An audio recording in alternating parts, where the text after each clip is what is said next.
किसानों के जीवन में सकारात्मक परिवर्तन लाने के लिए महामहिम राष्ट्रपति जी द्वारा लागू किए गए अध्यादेशों को अधिनियमित करने के लिए माननीय कृषि मंत्री जी द्वारा 2 बिल आज प्रस्तुत किए गए हैं।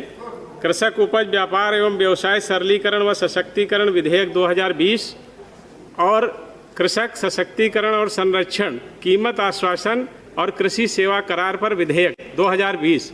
मैं इन दोनों विधेयकों का समर्थन करता हूं।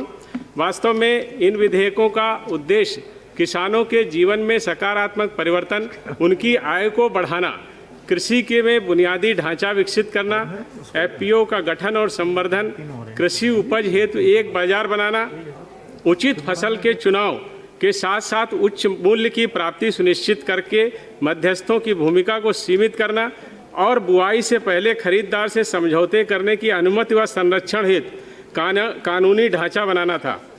बाजार सूचना, मूल्य गारंटी व जोखिम को खत्म करना।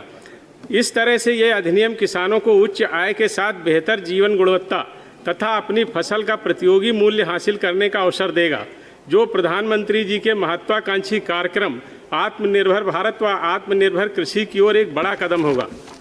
माननीय सभापति जी, जिस तरह से समृद्ध कृषि संभावनाएं हमारे देश में हैं और अच्छा उत्पादन होता है, उसके बावजूद किसानों को पूरा लाभ नहीं मिल रहा, उनको लाभ मिल सके, इसके लिए आवश्यक है कि किसानों को अपनी फसल बेचने की स्वेच्छा, किसी मंडी में ले जाना, अपनी उपज का दाम तय करने का पूरा अधिकार मिले और इसके लिए आवश्यक था कि इसके लिए कुछ कानूनी प्रावधान किए जाएं।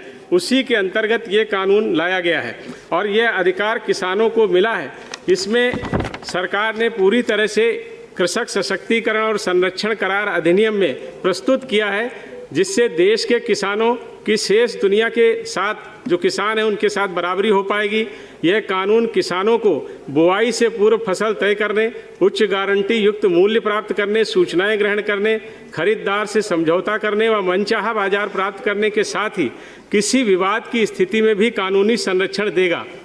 कई दशकों से हमारे देश के किसान कई कारणों से प्रतिबंधित रहे हैं। छोटी जोतें, मौसम पर निर्भरता के कारण, अनिश्चितता तथा अप्रत्याशितता, मंडी का व्यवहार और कृषि में जोखिम के कारण एक प्रभावी कानून की आवश्यकता थी। यह कानून सर बस 2 मिनट सर, ये कानून अन्य प्रासंगिक प्रविष्टियों के साथ पढ़े गए संविधान की 7वीं अनुसूची के 3रे समवर्ती सूची की प्रविष्टि 33 के तहत अधिनियमित किया गया है। 33वीं समवर्ती सूची में व्यापार तथा वाणिज्य में खाद्य सामग्री, जिसमें खाद्य तिलहन व तेल भी शामिल है।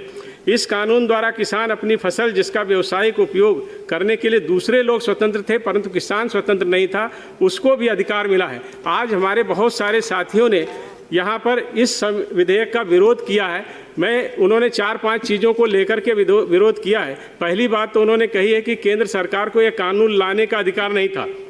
उनको मैं कहना चाहता हूं कि समवर्ती सूची में यदि प्रविष्टि 33 के अधिकारों का उपयोग करते हुए केंद्र कानून बनाता है, तो राज्य के भीतर भी व्यापार और वाणिज्य के राज्य सरकार के कानून केंद्र सरकार के अधीन ही रहेंगे। कृषि मंडियों को लेकर के चिंता जताई गई थी। दोनों नए विधेयकों में कृषि बाजार और मंडी स्थल के व्यापार में हस्तक्षेप न करके मंडी के बाहर कृषि उत्पादों की बिक्री, व्यापार एवं वाणिज्य की स्वतंत्रता किसानों को प्रदान करते हैं। तीसरी बात एमएसपी की कही गई थी।